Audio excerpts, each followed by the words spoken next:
Assalamualaikum warahmatullahi wabarakatuh. Salam guru penggerak. Halo sobat penggerak. Perkenalkan, saya Indah Fezalia.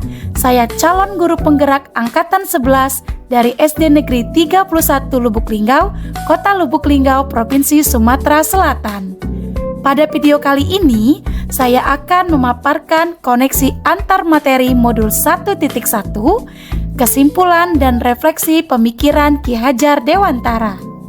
Pada program pendidikan guru penggerak angkatan 11 ini, saya dibimbing oleh fasilitator yaitu Ibu Resi Rizky Hairani dan pengajar praktik Ibu Fatmasari.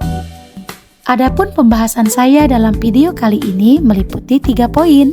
Yang pertama, pemahaman tentang murid dan pembelajaran di kelas sebelum mempelajari materi modul 1.1. Yang kedua, perubahan paradigma dan perilaku setelah mempelajari modul 1.1 dan implementasi nyata selanjutnya tentang pemikiran Ki Hajar Dewantara di kelas pembelajaran. Duh, kenapa sih cuma 5 anak saja yang jago di mata pelajaran matematika? Kenapa tidak semuanya ya? Ini lagi, nilainya juga banyak yang tidak mencapai KKM. Giliran diminta bertanya, tidak ada yang mengangkat tangan. Artinya kan sudah paham. Apa yang harus saya lakukan sebagai guru ya? Apakah harus kuhukum saja supaya mereka mau belajar dengan bersungguh-sungguh? Atau kubiarkan saja mereka mau mengerti ataupun tidak, terserah.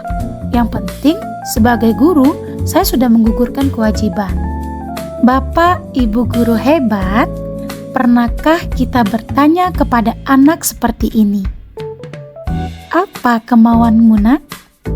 Kamu suka belajar tentang apa? Dan kamu suka belajar dengan cara apa? Bapak, Ibu guru pasti mempunyai pengalaman yang sama dengan saya. Awalnya, saya percaya bahwa murid merupakan sehelai kertas yang belum ditulis, sehingga kaum pendidik boleh mengisi kertas yang kosong itu menurut kehendaknya. Lalu, karakter murid bisa dihilangkan dan diubah sepenuhnya oleh guru.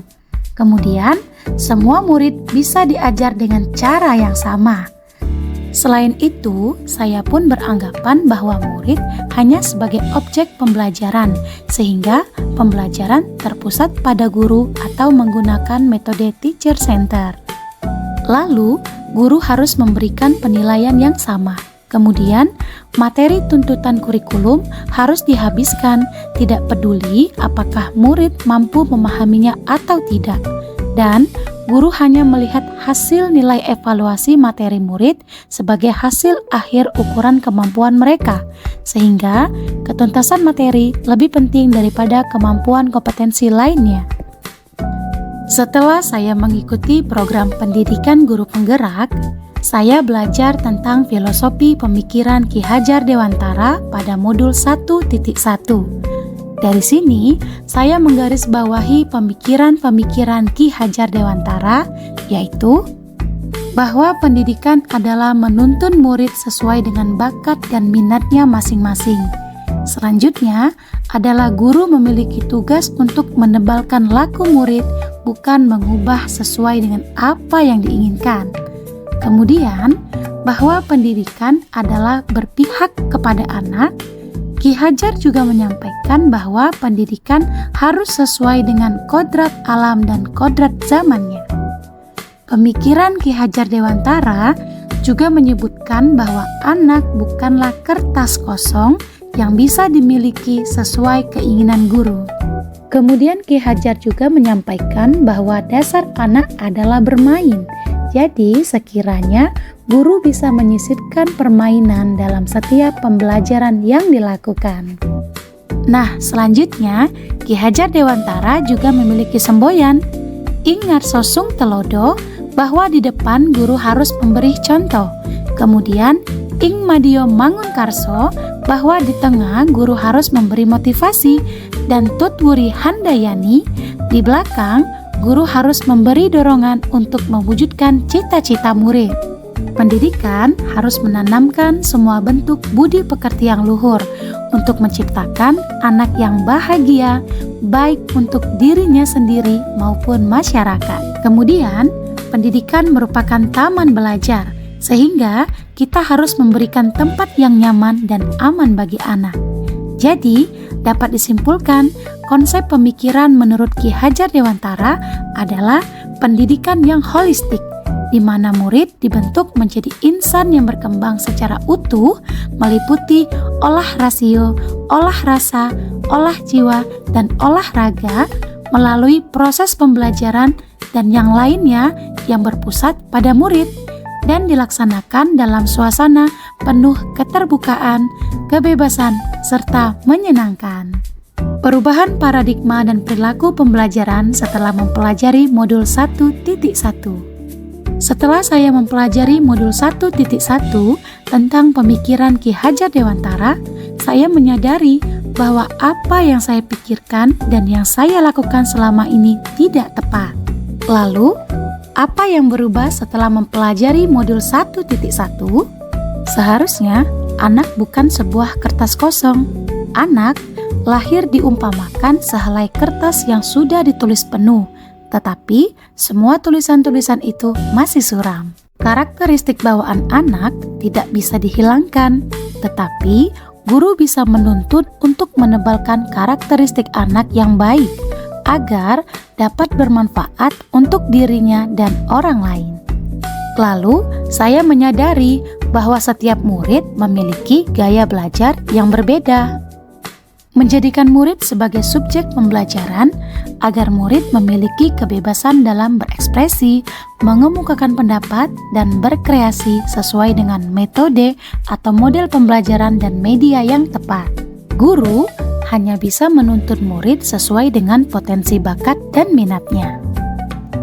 Seharusnya saya melakukan proses pembelajaran secara menyeluruh, bukan hanya pada aspek kognitif saja, namun juga pada aspek afektif, psikomotor, spiritual, sosial, dan budaya.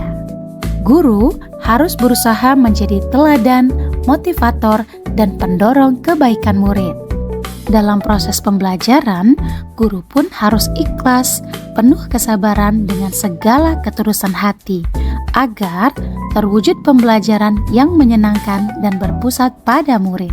Selain itu, saya juga harus mempelajari karakteristik murid karena setiap anak dilahirkan unik dengan kelebihan dan kekurangannya masing-masing.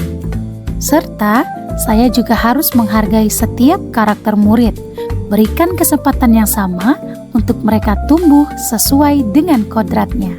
Pembelajaran harus disampaikan dengan memperhatikan karakteristik siswa dan mendorong siswa untuk terus dapat terbuka dan beradaptasi sesuai perkembangan zaman, agar mereka siap sebagai manusia dan bagian dari masyarakat. Implementasi nyata selanjutnya tentang pemikiran Ki Hajar Dewantara di kelas pembelajaran. Adapun yang ingin segera saya terapkan terkait pemikiran Ki Hajar Dewantara di kelas adalah memberikan pembelajaran yang menyenangkan dengan menyisipkan permainan di dalamnya, menjadikan murid sebagai subjek pembelajaran, melaksanakan pembelajaran berdiferensiasi karena masing-masing anak memiliki gaya belajar yang berbeda. Berikutnya, saya akan menerapkan pembelajaran abad 21 yang sesuai dengan pemikiran Ki Hajar Dewantara, yaitu berpikir kritis, kreatif, komunikasi, dan kolaborasi, serta mewujudkan pendidikan berkarakter sesuai dengan profil pelajar Pancasila, sehingga terwujudlah merdeka belajar. Dengan berpegang teguh pada konsep memerdekakan anak, pembelajaran tidak lagi menuntut, tetapi menuntun, karena tugas guru adalah memberi tuntunan atau arahan yang baik pada murid, berusaha menjadi teladan bagi murid baik dalam perkataan maupun perbuatan yang baik. Selanjutnya, saya harus mengenali karakter dan latar belakang murid dengan menjalin komunikasi yang baik. Semoga video ini menginspirasi bagi Bapak Ibu pejuang pendidikan. Salam dan bahagia Bapak Ibu guru penggerak. Wassalamualaikum warahmatullahi wabarakatuh.